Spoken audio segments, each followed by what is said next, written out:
بسم الله الرحمن الرحیم.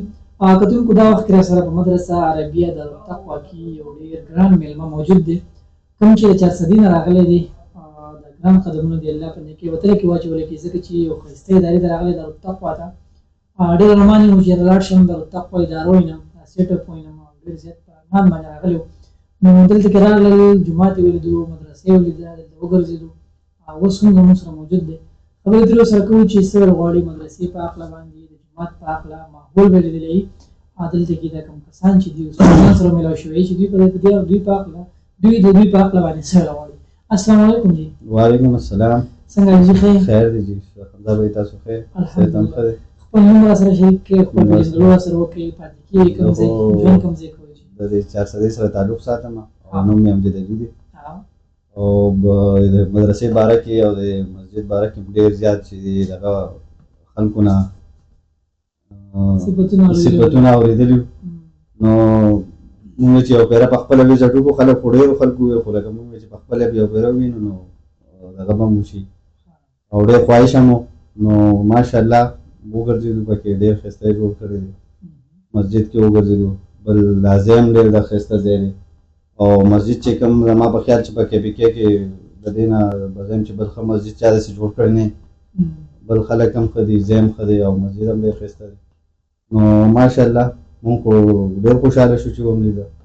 او بل په یوازې دلته نه چې هرڅه ده کې بار هم مونږ د دې صفتونه اورېدلي وو، د دوی پیج به هم کته که نه، ویډیوګانې به هم کتې. نو ماشاءالله ډېر زبردست او ډېر ښایسته دی.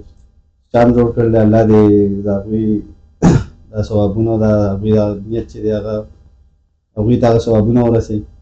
نو دا ته ووایه چې مدرسه کې به ختلي وئ، استادانو سره ماشومانو سره میلاو شوي وئ که څنګه؟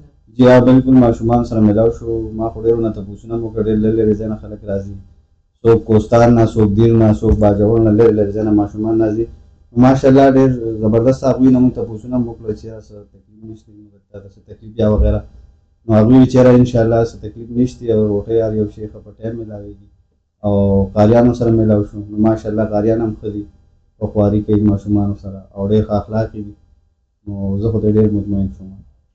تاسو د مدرسې نه، د ماحول نه، د جومات نه مطلب مطمئن شوئ، ښایسته ښکلي جوړ شوي دي؟ جی ها بلکل ډېر زبردست. مطلب لما په حساب باندې خو په KPK کې ما په لومړي ځل داسې جومات او داسې مدرسه بلکل ماشاءالله ډېر زبردست. او کوم لایټینګ چې وشو، کوم دغه چې دی که نه، نو ډېر دا ته ووایي چې مدرسه خو جونګې بلډینګ په آبادۍ باندې ماشاءالله پوره څه کمۍ پکې شته، څه ښکاري که نه؟ نو کمۍ خو همدا به هېڅ هم نشته. کمۍ بس دا دی چې د دې ځای د خلک چې دي چې دوی تعاون وکړي چې خپل ماشومان رالېږي، ځکه چې دا دونه غټ بلډینګ جوړ شوی، دا د خلکو دپاره جوړ شوی دی که نه، چې د لرو لرو ځای نه خلک راځي او د دې ځای کلي خلک نه راځي. نو دا ډېر د خفګان خبره ده که نه. نو دلته خو ماشاءالله ډېر سهولت موجود دی، هر څه شته، د بجلۍ انتظام اوس کړی، موټر هر څه وشو، شیشې سولر هر څه وشو. نو ماشاءالله څه کمۍ خو نشته که نه. خو بس د خلکو له پکار دا دی چې اوس خپل ماشومان نه ولېږي او مدرسه آباده شي که نه، چې دونه غټه دغه شوی دی، خو محنت شوی نو چې هغه خامخا څوک ترې څه دغه واخلي که نه. نو بس دغه دی چې دا کمۍ دی چې دا پوره شي که نه. بس دا د خلکو ته زموږ یو ریکویسټ دی او دغه هم درخواست هم دی چې خپل کلي ته چې لاړ شي نو هلته به دا وایه که نه چې مدرسې ته تللی وم او ښایسته مدرسې. بلکل هلته خو زه اکثر په خپل ستاسو د فیسبوک دا کور کې یم او خپل ملګرو ته یاران دوستانو ته هم ښیم چېرې داسې مدرسه ده. نو ډېر خلک دغه کوي چېرې مونږ به ویزټ کوو، خامخا به ځو، خواهش لري. نو ځای ډېر ښکلی دی ماشاءالله. زما خو ډېر زیات خپل ځای دی خوښ شو، ما خو بار هم اورېدلي که نه، خو بس اوس هم په خپله ولید نو هغه ښه خبرې چې خلکو کوي نو هم یقین ته پرېوتې چې ماشاءالله هر څه پکې شته که نه. نو الحمدلله زم چې خبرې پکې نور نشتې، ماشاءالله ډېر زبردست. مهرباني. حاجي کتونکو څنګه تاسو د مېلمه خبرې واورېدلې، یقینا چې دوی خواهش لرو چې زه لاړ شم مدرسه عربیه دارالتقوا، ماحول وګورم، مدرسه وګورم، د آبادۍ وګورم چې څنګه خلک اوسېږي. راغلل هر څه په خپله باندې ولیدل، یقینا چې دوی هم د کیمرې نه بغیر هم ماته وویل چې یاره دې خلکو دا خلک ډېر خوش قسمته دي چې دومره ښایسته آبادۍ په لحاظ سره ورته هر څه شوي دي. خو په کار ده چې اوس دلته خلک په ګڼ تعداد سره راشي او دا چې دوی په اعمالو باندې اباده شي.